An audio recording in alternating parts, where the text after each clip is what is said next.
Good evening बच्चों। Current electricity में equivalent resistance के ऊपर एक क्वेश्चन हम करते हैं।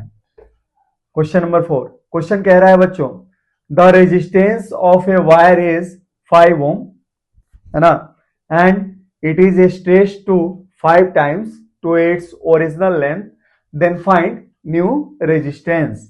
देखिए बच्चों, क्वेश्चन को कैसे करेंगे हम, सॉल्यूशन देखें।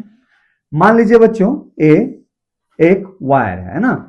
अच्छा, इस वायर का लेंथ कितना है, एल है ना। अच्छा, इसकी क्रॉस सेक्शनल एरिया क्या है बच्चों, ए है ना।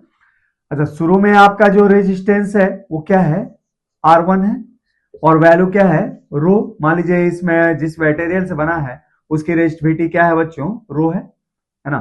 तो ऐसी स्थिति में क्या हो जाएगा, रो एल बाई ए इसकी रेजिस्टेंस होगी। रिलेशन नंबर फर्स्ट हमने मान लिया।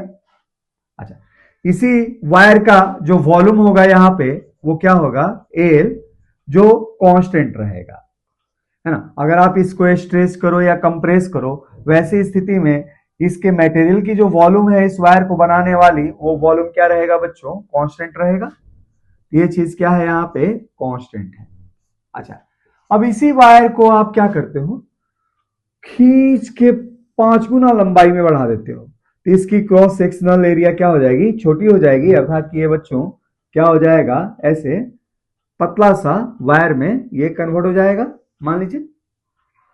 अच्छा, इसकी अब जो लंबाई है, अब लंबाई क्या है, एल डैश इक्वल टू पहले की तुलना में 5 गुनी हो गई, और क्रॉस सेक्शनल एरिया मैंने क्या मान लिया, ए डैश हो गया, है ना।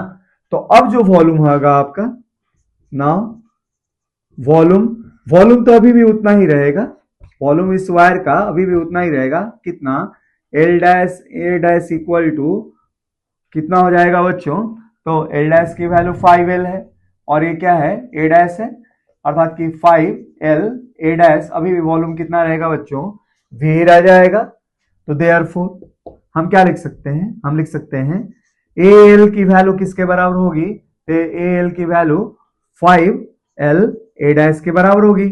और यहां से ए डैश और ए में हम रिलेशन निकाल सकते हैं क्या, तो देयरफॉर फिर से एक बार यूज कर सकते हैं, A dash upon A equal to 1/5। अच्छा, अब नया रेजिस्टेंस हमें निकालना है, तो न्यू रेजिस्टेंस क्या होगा आपके पास। तो देखें, अगर हम लेंथ के अनुसार काम करते हैं यहां पे, तो न्यू रेजिस्टेंस अब आपके पास ऐसे हो जाएगी बच्चों, आर, मान लो नई जो रेजिस्टेंस है वो क्या है, R2 होगी। तो new resistance R2 equal to, material तो वही है, अब लंबाई कितना है, 5L है। अच्छा, क्रॉस सेक्शनल एरिया क्या है बच्चों, ए डैश है, और ए डैश की वैल्यू ए के रूप में क्या है आपके पास, ए डैश की वैल्यू ए के रूप में पहले वाली क्रॉस सेक्शन का 1/5 है। तो हम यहां लिख सकते हैं बच्चों क्या, 5 रो, है ना, एल, और ए डैश की जगह पे लिख सकते हैं क्या, A/5, A/5, 5 ऊपर गया, ठीक है बच्चों। तो यहां से क्या मिल जाएगा हमारे पास, 25 रो एल बाई ए। लेकिन रो एल बाई ए क्या था आपका, रो एल बाई ए आपका R1 था, अर्थात कि आपके पास 5 ओम के ये बराबर दिया हुआ है। शुरू का रेजिस्टेंस कितना था, 5 ओम था ना बच्चों। तो ऐसी स्थिति में हम लिख सकते हैं क्या, जो नई रेजिस्टेंस है आपके पास R2, वैल्यू क्या है, तो 25 पहले कितना था, 5 था, अर्थात कि 125 ओम। ठीक है बच्चों। तो अब जो नया रेजिस्टेंस हो जाएगा उसकी वैल्यू क्या हो जाएगी बच्चों, 125 ओम के ये बराबर हो जाएगी। तो चलिए बच्चों, और क्वेश्चन हम इक्विवेलेंट रेजिस्टेंस के ऊपर करते हैं।